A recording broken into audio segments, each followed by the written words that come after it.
Welcome to tonight's sleep story. Before we begin, take a deep breath, let go of the day's worries, and settle into a peaceful state of mind. Tonight, we're going to drift through the ancient world of Westeros and beyond, where gods from different lands and beliefs have shaped the lives of kings, warriors, and common folk alike. As we journey through tales of gods with many faces,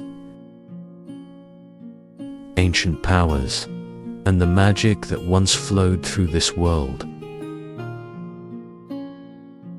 feel free to close your eyes and let the soft crackle of the fire and gentle sound of the night lull you to sleep. I'd love to know where and when you're tuning in from tonight. Leave a comment below with the time and place you're watching from. Now, let's begin our journey through the realm of the gods.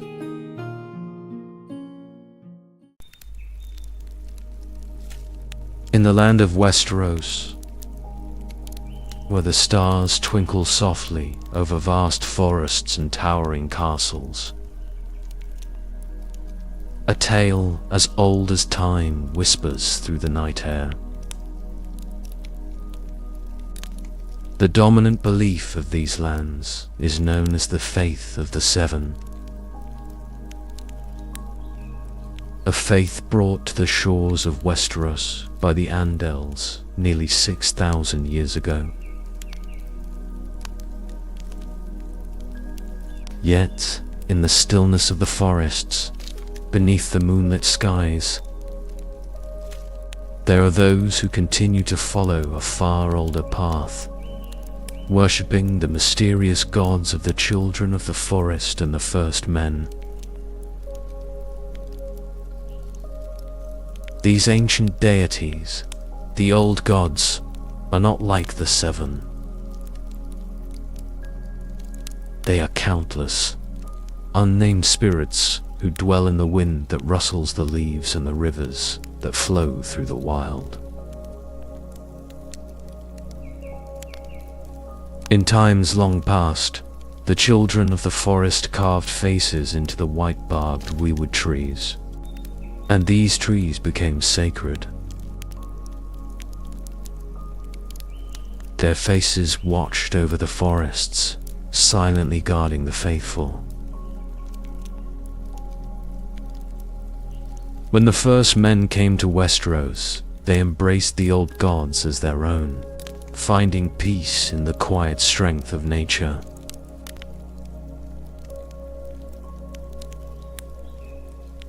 In those ancient days, nearly every castle had a godswood, an enchanted grove with a weirwood tree at its heart, its red leaves rustling like whispers from another world. But far across the sea, in the hills of Andalos, a new faith was born. It is said that the god of the Seven appeared to the Andals, revealing itself in 7 different forms. Inspired by this divine vision, the Andals built ships, sharpened steel blades, and set their sights on Westeros. They crossed the sea, stars reflecting in the dark waters, carrying their faith in the Seven with them. When they arrived on Westerosi shores, the Andals waged war on the old gods, felling weirwood trees and wiping out the children of the forest wherever they could. Every southern kingdom of the first men fell to the Andals' might, except the north, where the old gods still reign to this day. Over time, the faith of the seven spread like wildfire, taking root in the hearts of the people.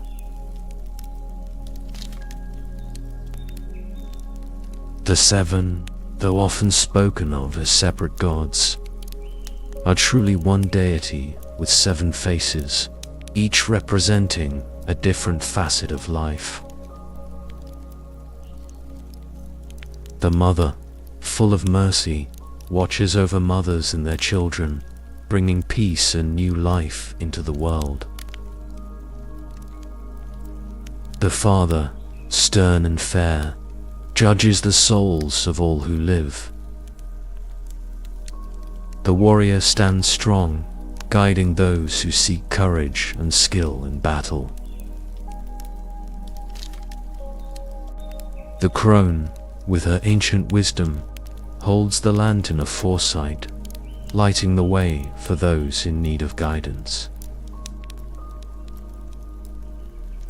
The smith toils at his forge, guarding over craftsmen and builders, creating life through the work of hands.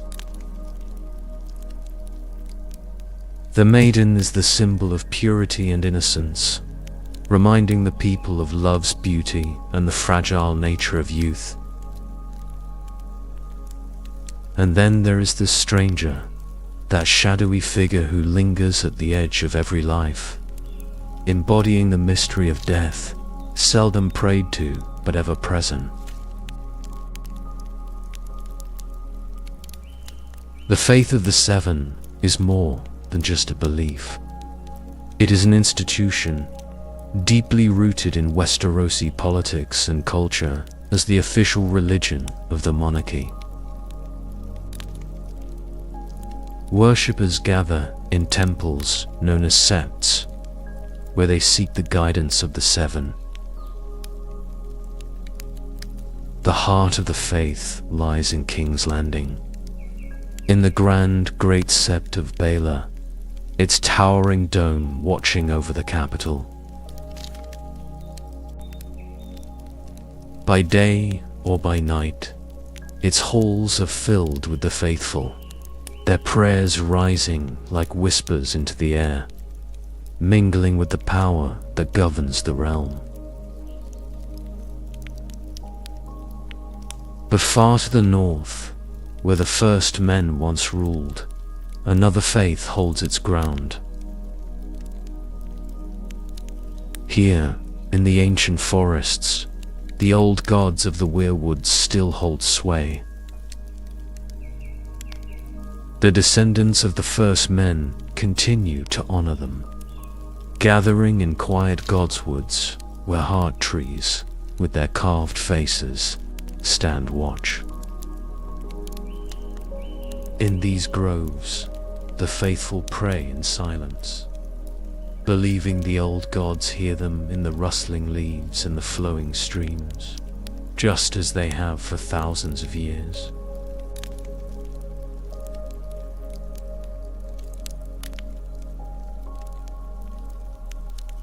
The Ironborn have never bent the knee to the gods of the land. While much of Westeros prays to the seven or the old gods, the people of the Iron Islands hold fast to their own ancient deity, the Drowned God. From the Dawn Age to this very night, when the sea crashes against jagged rocks and the wind howls across the dark waters, his presence is felt. He is the god who plucked fire from the depths and made the Ironborn in his image. Born to raid, conquer, and carve their names into the world with blood and song. Unlike the seven, whom the Ironborn see as symbols of weakness, the Drowned God embodies strength, fury, and relentless survival. When the Andals came to their shores, they did not find gods of mercy and chains. Instead, they met the Drowned God, who was at once father, warrior, and stranger, taking what he wished, be it from the sea or from life itself. His priests, the drowned men, are clothed in the sea's gifts, their faith forged in salt and waves. They consecrate their people through the rite of drowning, calling upon the drowned god to raise them stronger, harder, just as he rose from the sea long ago. For the ironborn, death holds no fear. What is dead may never die, they say. In their eyes, to fall in battle or at sea is to be chosen by the drowned god, who takes his most worthy into his watery halls, where they feast forever, attended by mermaids. Even in death, an ironborn remains a warrior, ever loyal to the drowned god. Yet, not all their battles are fought in mortal realms. The Ironborn also war against the Storm God, who sits in his castle in the clouds, sending harsh winds and furious storms to wreck their ships and thwart their raids. It is said that the legendary Grey King, a figure of both history and myth, waged war against the Storm God for 1,000 years. With the drowned god's aid, the Grey King slew the great sea dragon Naga and built his hall from her bones. Even after his death, the Storm God sought to erase his memory, but the songs of the Grey King still fill the halls of the Ironborn, carried on the waves that crash against their shores. When the Andals first came to the Iron Islands, it was the Storm God who blew their ships off course, sending them to subdue the Ironborn and turn them from their faith. They killed their king and built septs upon the shores, but in time, even the Andals succumbed to the sea. They abandoned their septs for the shore and their septons for the drowned men. The conquerors drowned, as all men of the land must, leaving the Ironborn as they were, born of salt, shaped by the sea, and consecrated by the drowned god. We do not fear the Storm God's winds, or his waves, but you should, for they bring us to you.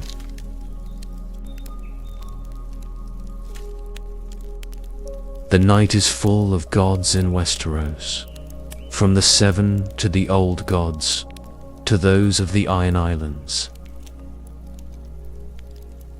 Yet, there is another whose name burns brightly in the dark. The Lord of Light. His followers believe he is the one true God, the master of flame and shadow, and the eternal foe of the great darkness that seeks to consume the world.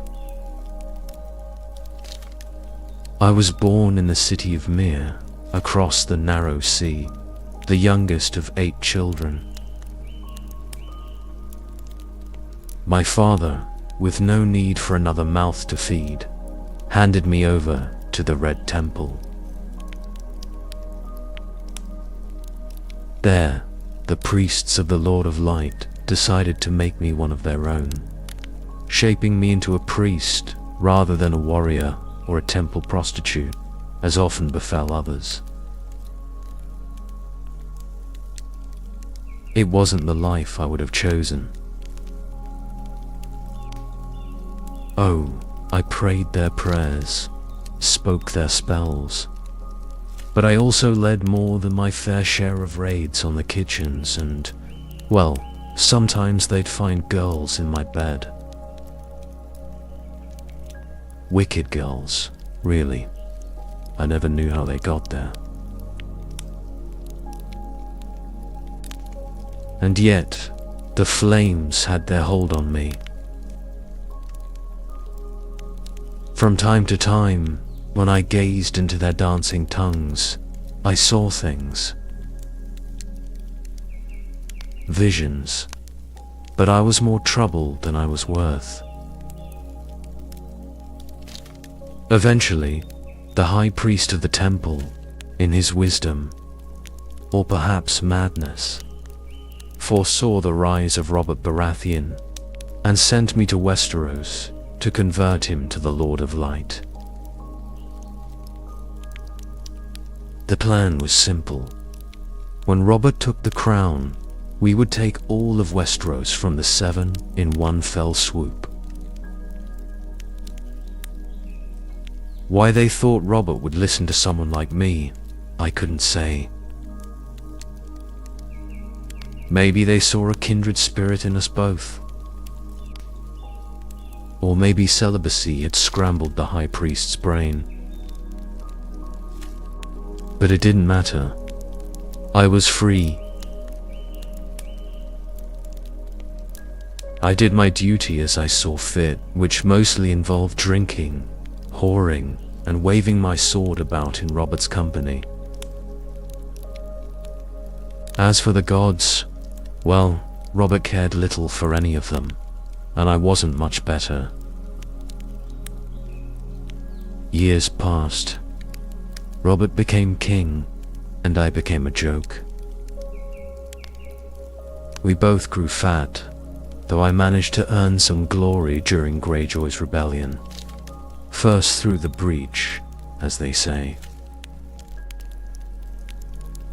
It's funny what boldness a full bladder can inspire. But by then, Robert had stopped listening to my sermons long ago, even if I had still bothered to give them. Then Robert died, and the realm was plunged into war. But it wasn't just kings and queens squabbling over the Iron Throne. No, darker powers began to stir. Powers long asleep, moving through the land, like shadows creeping in the corners of the night. I've seen them in the flames. Hell, I've seen them with my own eyes. The Lord of Light is real, and if he's real, then so is all of it. The War for the Dawn, a battle as old as time itself. On one side stands the Lord of Light, the Heart of Fire, the God of Flame and Shadow. And against him looms the great other, the Lord of Darkness, the Soul of Ice, the God of Night and Terror.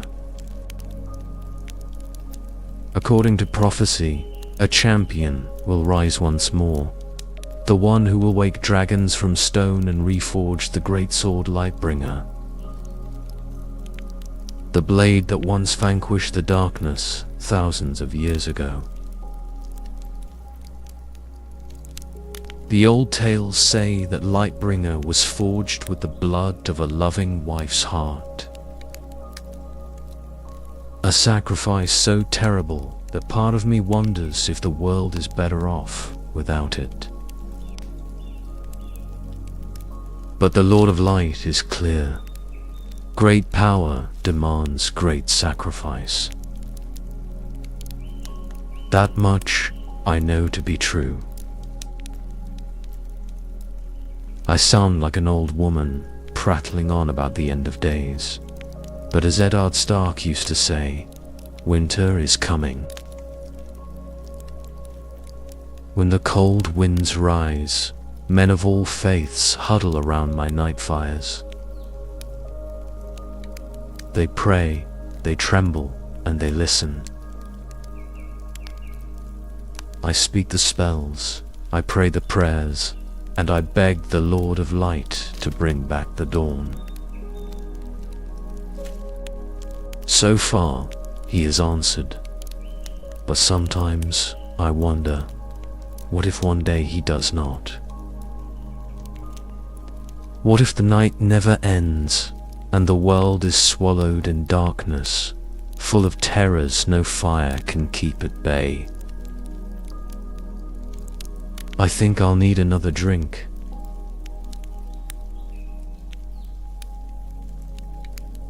Tales of gods and warriors drift through the minds of the faithful. One such tale is that of the faith militant, born out of devotion and forged in the fires of war. A relic of an age when gods were not merely statues and septs, but walked among men. In ancient times, before the seven became the stone figures we know today, they crowned Huga of the Hill, the first king of the Andal people. With their divine blessing, Uga's descendants were promised great kingdoms across the sea, in the strange lands of Westeros. When the time came, the Andals sailed for this foreign continent, their bodies marked with the seven-pointed star, the sacred symbol of their faith. As Andal warriors fought the first men for land, Andal Septons fought for the souls of the people, and found themselves met with the same resistance. Many brave and devout men lost their lives, but in the face of such adversity, the faith only grew stronger. In time, the purest of the believers took up arms to defend their gods. Thus was born the Faith Militant, an order sworn to protect the Seven and preserve their faith against all enemies. When Aegon the Conqueror landed on the shores of Westeros, seeking to unite the Seven Kingdoms, the High Septon locked himself in prayer for 7 days and nights, until the crone, with her golden lamp, revealed to him a vision of the future. The High Septon anointed Aegon as the ruler of Westeros, and the Faith Militant stood beside him, their swords at the ready. Yet, despite this alliance, Aegon and his sisters never fully embraced the faith. The High Septon tolerated Aegon's marriage to his sisters as a remnant of his Valyrian heritage, a custom that would surely fade in time. But when Aegon's heir sought to wed his own daughter to his son, the faith could no longer turn a blind eye. The High Septon denounced the Targaryens, and the Faith Militant rose in rebellion. They struck down the Septon who had dared perform the marriage, and some among the order even scaled the castle walls, intent on killing the king and his family. The king fled to Dragonstone in fear, only to die soon after. Thus, Maego the Cruel ascended the throne. His first act was to challenge the Faith Militant, daring them to kill him if they believed his rule to be ungodly. The order accepted, and Seer Demon Morrigan proposed a trial by 7 champions of the faith against Maega, and 6 of his own. It was a battle for the very soul of the kingdom. When the dust settled, Maga alone stood alive, proving that the throne was his by right. Mounted on his black dragon, Balerion, he took his revenge. Burning the sept of King's Landing while the Faith militant were inside, their morning prayers drowned out by the screams of the dying. Despite his victory, Maga would not rest until the Faith militant was utterly destroyed. He made war on the Order wherever he found it, raising armies and turning his own lords against him. But the Faith militant would not surrender easily, for they believed in the Father's justice. Slow, perhaps, but inevitable. In the end, it was not the Faith militant that brought down Magor, but fate itself. One morning, Magor was found dead on the Iron Throne, though no one knows how. His cruelty died with him, and his successor, wiser than he, sought peace with the Faith. An accord was reached, and the Faith militant was dissolved, their swords laid down in exchange for the protection of the crown. For 1,000 years, the Faith militants had guarded the faithful.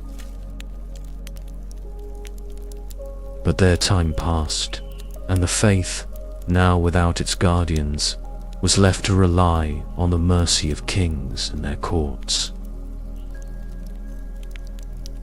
Darkness fell over the land, a darkness that has stretched on through years of war, destruction, and blasphemy. Yet, in the quiet hours, whispers begin again. Some say the time has come for the sun to rise once more, for the Faith militant to take up their swords again and lead the faithful through the darkness and into the light. Perhaps, one day soon, they will.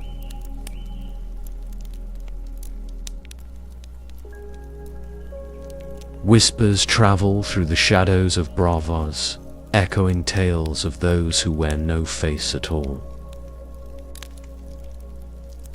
They speak of the faceless men, an order both feared and revered. Their deeds as mysterious as the masks they wear. But who are the faceless men? The answer depends on who you are, or perhaps what you need. To the penitent, they might seem like a quiet mercy, a relief from suffering. To a victim, they are a faceless force of vengeance, appearing when fate demands retribution. For the powerful lords of Westeros and beyond, they are an expense beyond measure, hired only by those willing to pay the steepest of prices. And to the iron bank of Bravos, ever cold in calculating, the faceless men are simply another asset, death traded like coin. No one knows their true origin, though it is whispered that the Order existed long before the founding of Bravos itself. What is known is that they reside in, or at least are connected to, the House of Black and White. An eerie and solitary temple where few who enter ever emerge the same, if they emerge at all. The weirwood doors of the temple, white as bone and red as blood, are said to open not just to a house, but to the very world of the dead. from which the faceless men rise. Of course, such talk is often dismissed as the ramblings of fishwives and drunkards, passed along with fearsome stories of the night. In truth, the House of Black and White is nothing more than a temple, consecrated to the many-faced God, filled with effigies of his many forms. The gods of Westeros are there, as well as the Lord of Light, the Black Goat of Kohar, the Lion of Night, the Weeping Lady of Lias, and the Stranger, the God of Death in the faith of the Seven. Some statues represent forgotten gods, brought by sailors whose names and nations have long since been swallowed by time. But unlike other temples, there are no sermons within the House of Black and White. No prayers are spoken aloud, and no rituals are performed for the masses. Silence and solitude reign, the only offerings to the many-faced God. The faceless men collect no flock, only the occasional devotee willing to dedicate their life, or perhaps the lives of others, to the cause. If one wishes to hire a faceless man, they must visit the House of Black and White and pay the price. But what that price is remains a secret only known to those who have paid it. And those who have done so rarely speak of the transaction. For once a faceless man accepts your request, the person you named is already dead, whether he knows it or not. It may not happen immediately, perhaps not that day or that year, but death will come, inevitable and unyielding. Some would say that by seeking out the faceless men, you become as much a murderer as if you had wielded the blade yourself. Others might argue that this is precisely the point.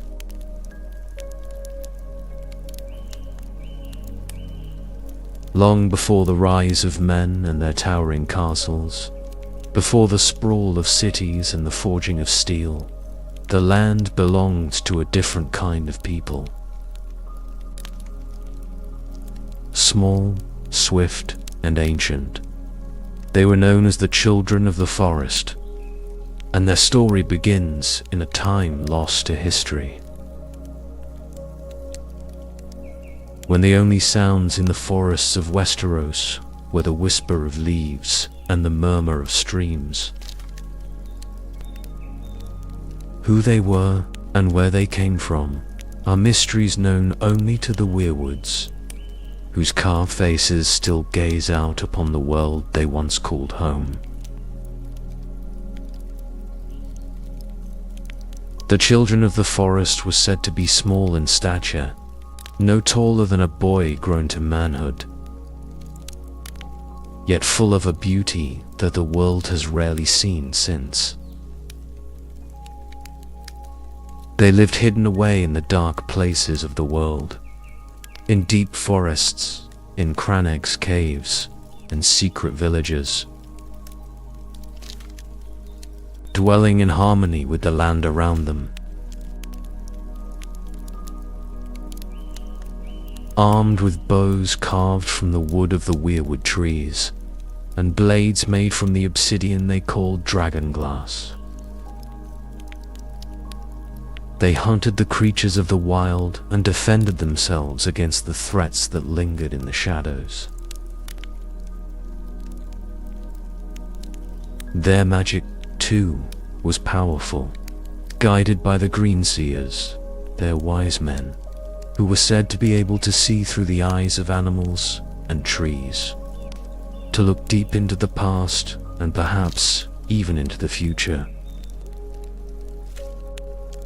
They worshipped gods who had no names and no faces, deities of the rivers, the stones, and the forests themselves. Legends say that it was they who carved the haunting faces into the weirwoods. Faces that still weep red sap from their eyes, as if forever watching over a land that no longer belongs to them.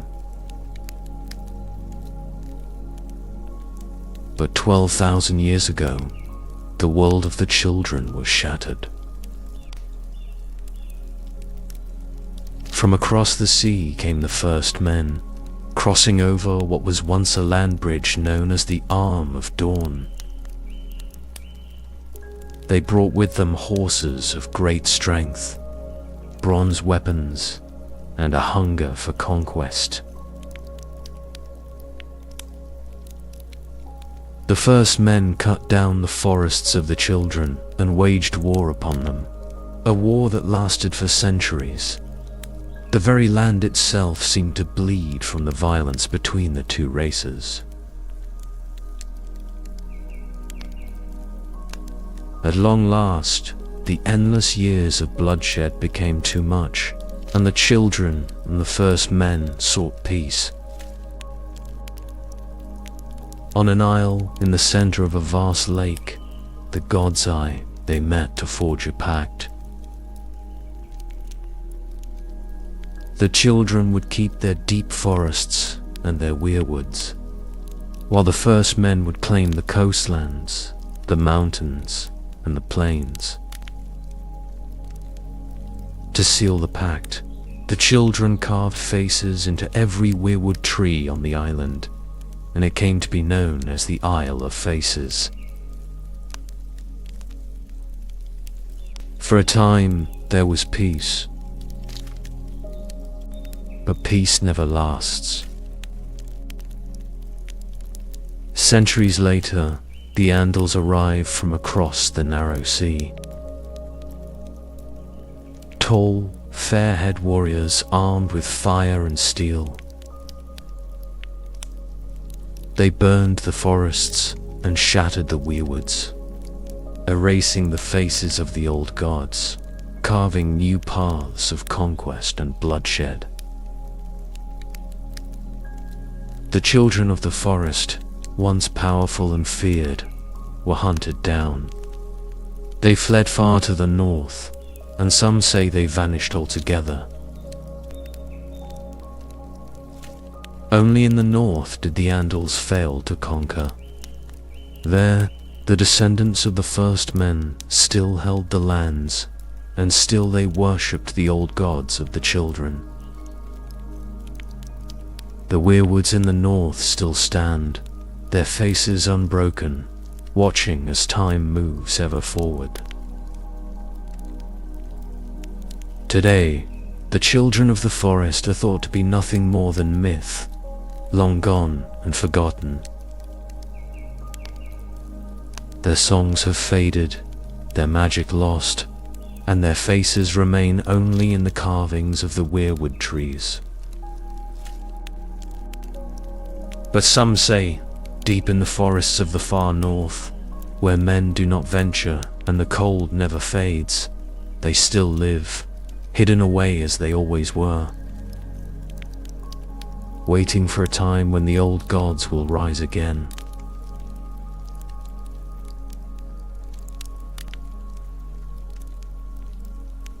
The seven are the gods of the faith, each a reflection of a divine aspect that guides life, death, and everything in between.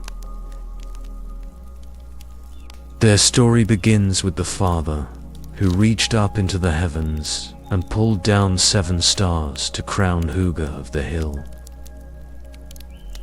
the first king of the Andal people. With him came the maid, a vision of beauty and purity, and the mother, who blessed her to bear many sons. The crone foretold their future, the warrior gave them strength, the smith forged their armor. And the stranger lingered at the edges of life, waiting to claim those who had lived their time. Though the seven no longer walk among us, their presence endures in their teachings.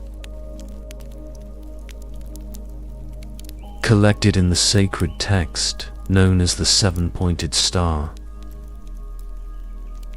divided into 7 books, it reveals the Father's justice, the Mother's mercy, the Maiden's innocence, the Crone's wisdom, the Warrior's strength, the Smith's labor, and the Stranger's mysterious peace. These teachings have shaped the hearts and minds of the faithful for generations. Even though many never read the entire book, but in times of despair, the faithful look to the words of the 7 for guidance. When the Andals came to Westeros, it wasn't just their swords and ships that conquered the land, but their faith. Carving the 7-pointed star into their very skin, they brought with them the holy texts, converting the first men who had no written language. Only runes scratched into stone and the faces carved into weirwood trees. The words of the 7 became mightier than the old ways, and before long, Westeros turned to the faith. Even when the Andal kingdoms fractured and waged war, the faith remained united, holding fast to the teachings of the 7. And when Aegon, the Conqueror, and his dragons descended upon the land, the faith did not yield to the might of his fire, but continued to serve the gods above all else. Yet, despite its enduring presence, the faith is not without its flaws. Over time, some high septons have strayed, drawn into the temptations of wealth and power. But while men may falter, the words of the 7-pointed star do not. The power of the 7 remains above all, for even kings and queens must bow to the gods.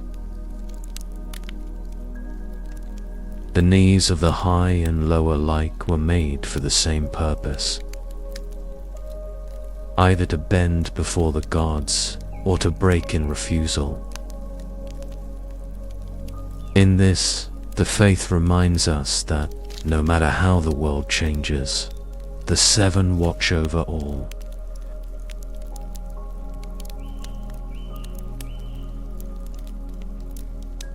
When I was a child, while Sansa dreamed of knights and princesses, I always craved stories of magic and monsters. I'd beg old Nan for the scariest tales she knew, and she'd often speak of the wargs and those born with the sight. Long ago, before castles and kings, the children of the forest walked the land, singing the songs of the earth.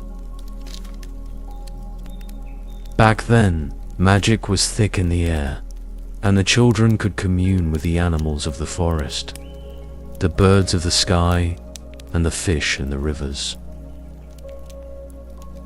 Some of them were even more powerful, able to slip into the skins of beasts, seeing through their eyes, running with their legs, and hunting with their claws. These were the first wargs. Then came the first men, and with them, fire and swords. They burned the weirwoods, killed the children, and tore apart the forests.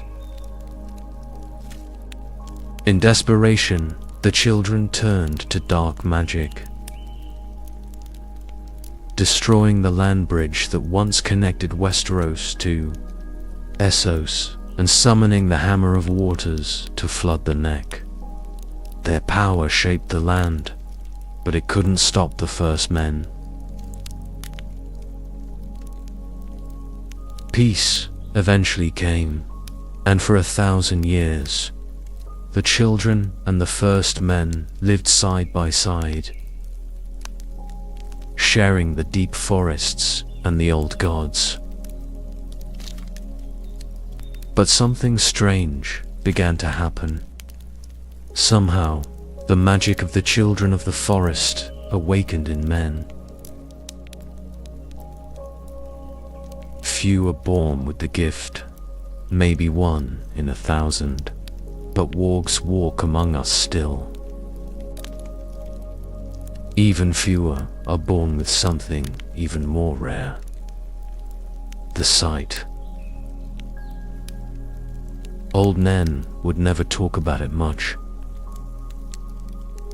and Maester Lewin thought it was just another old myth. But those born with the sight can see what others can't. Distant places, future events, things long past.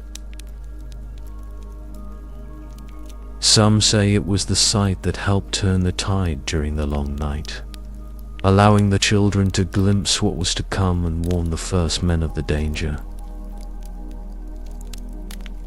Now, magic has mostly faded from the world, and children suspected of being wargs are often left to die. South of the wall, at least. Beyond it, the wildlings still believe in wargs and the power they possess. But even they are wary. Old Nen used to lean in close at this point, whispering that a warg could lose himself in a beast. That sometimes it was hard to tell if the man was wearing the wolf, or if the wolf was wearing the man.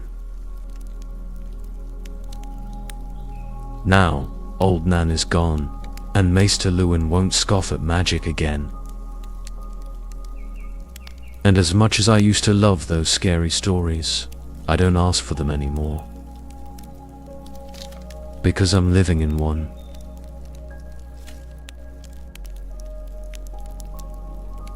A young man walks beside a girl in a field of flowers. Spring has come, and she is his life. He prays. A child perches high in a tree to watch the setting sun. Summer ends, and the harvest is life for the village. He prays. A hunter follows the tracks of a boar deep into the woods. Winter is near, and this boar is life for his family. He prays. But who do they pray to? The world offers many gods, many answers, yet if a man walks far enough, climbs high enough, or hunts long enough, he will find only one God with many faces.